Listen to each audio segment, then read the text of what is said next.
Yaorana, aujourd'hui je voudrais te donner un petit conseil, toi le médium en éveil.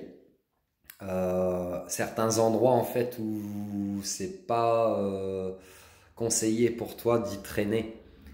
Pourquoi c'est pas conseillé certains endroits? Parce que en étant médium, tu ressens énergétiquement la mémoire des murs, des événements. Tu ressens les personnes aussi, les entités, peu importe comment tu les appelles. Et du coup, il y a certains endroits qui vont être, comment dire, déconseillés pour toi parce que c'est des endroits où tu risques d'y trouver beaucoup d'entités, beaucoup d'âmes errantes, des choses comme ça. Et toi, étant médium, tu les attires à toi, hein, puisque si c'est des âmes errantes, elles savent que potentiellement tu peux les faire passer. Tu es peut-être passeur, passeuse d'âme. Si t'es médium, souvent ça va avec quand même. Et le passage d'âme peut s'effectuer pour des âmes défuntes, mais peut s'effectuer aussi pour des personnes vivantes quand tu les aides à passer certains moments de leur vie, certains moments souvent délicats, transitoires, etc. Voilà pour la petite parenthèse.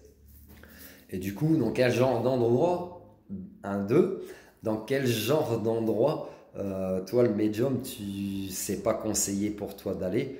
Eh ben, dans les cimetières par exemple. Eh oui, ça paraît anodin, ça paraît ballot, mais c'est des endroits où même si tu t'y sens bien, parce que j'ai le cas dans les médiums que je forme où il y a des personnes qui se sentent bien dans les cimetières, mais énergétiquement c'est très très bas, et il y a beaucoup de souffrance généralement. Du coup, ces âmes qui sont là, errantes dans les cimetières, qui sont coincées, etc., eh ben, vont venir se coller à toi, et tu vas les ramener chez toi, à la maison, et du coup, ça peut avoir aussi des impacts sur toi-même, ton propre comportement, puisque si tu, en plus tu n'écoutes pas trop tout ce que tu as absorbé, eh ben, ça risque de te faire tourner un petit peu la tête. Et tu peux en ramasser beaucoup, hein, surtout dans les cimetières. Donc même si tu y vas, par exemple, tu dois assister à un enterrement, et ben, à des funérailles, et ben, vas-y, mais préserve-toi. Mais tu t'apercevras au bout d'un moment qu'il y a des endroits où tu ne peux plus rentrer. Peut-être même certains lieux de culte, tu ne peux pas y rentrer parce que tu y ressens peut-être une forme d'oppression ou tu ressens, d'autres personnes sentiront du bien-être. Tout dépend les endroits aussi. Mais si tu ressens une forme d'oppression, etc., peut-être qu'il s'est passé des choses graves dans ce genre de lieu, peu importe si c'est des lieux de culte ou pas. Tu peux te sentir pas bien, par exemple, dans les brocantes, dans... Alors attention, hein, je suis un adepte de la récup, etc. Mais ça m'est arrivé le week-end dernier où je suis parti dans un dépôt-vente d'Emmaüs avec des amis et ils m'ont perdu en chemin parce qu'en fait j'étais dans le rayon livres et livres anciens et en fait je me suis pas senti bien du tout. J'ai dû sortir de l'endroit, du lieu. Donc tu vois, les objets, les murs, la cellule, les cellules ont une mémoire, l'eau a une mémoire, tout a une mémoire en fait. Et du coup, toi tu les ressens en tant que médium, tu les perçois énergétiquement. Et ça peut avoir un impact, voilà, physiquement. Moi, c'est ce qui m'est arrivé ce week-end, c'est que je me suis pas senti bien, j'ai dû sortir. Et je vais tourner ça comme ça, même si c'est peut-être pas très joliment dit, mais j'avais ramassé quelque chose ou quelqu'un.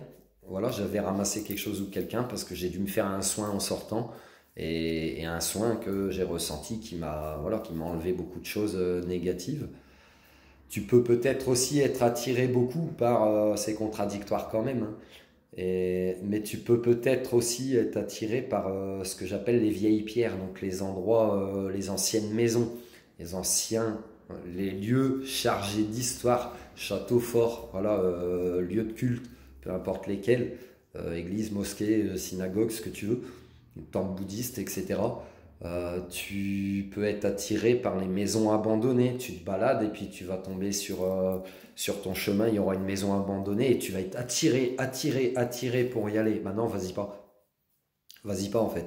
Lutte contre cette attirance parce que même si tu aimes en fait découvrir cette attirance que tu peux avoir, et ben, potentiellement c'est quelqu'un qui est en train de t'appeler dans ce lieu.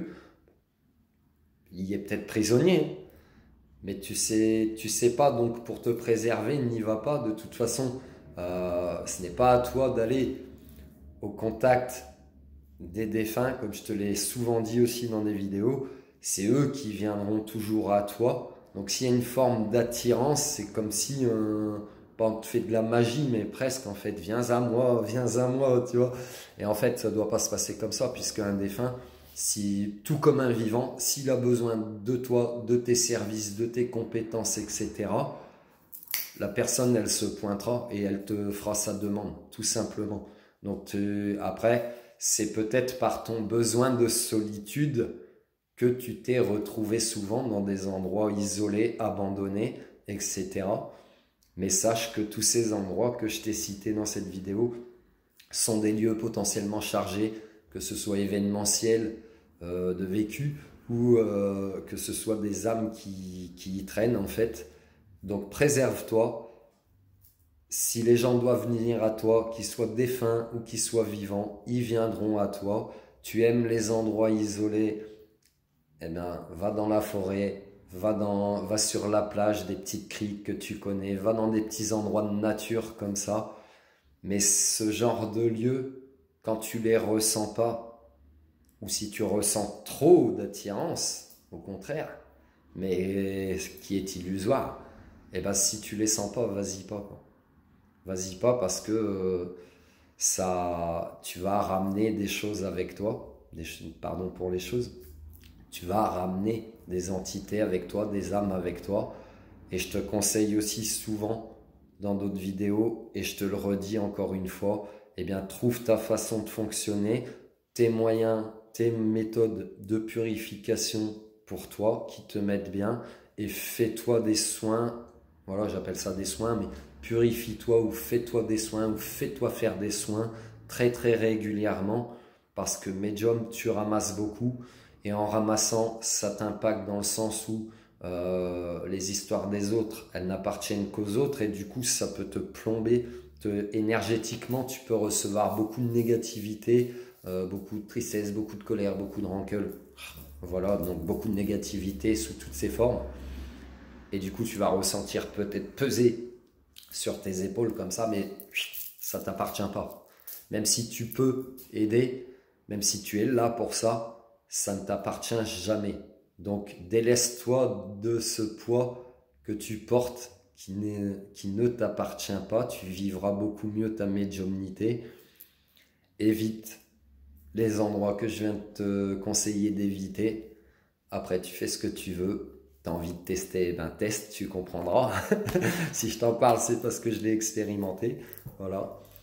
J'espère que cette vidéo, elle t'a parlé. Tu peux t'abonner, liker, partager si tu aimes. Tu peux me retrouver tous les matins sur Insta ou sur ma page Facebook, Yann Dequin, pour les énergies avec les cartes tous les matins, à peu près. Tu peux retrouver mes livres disponibles en format numérique sur librinova.com.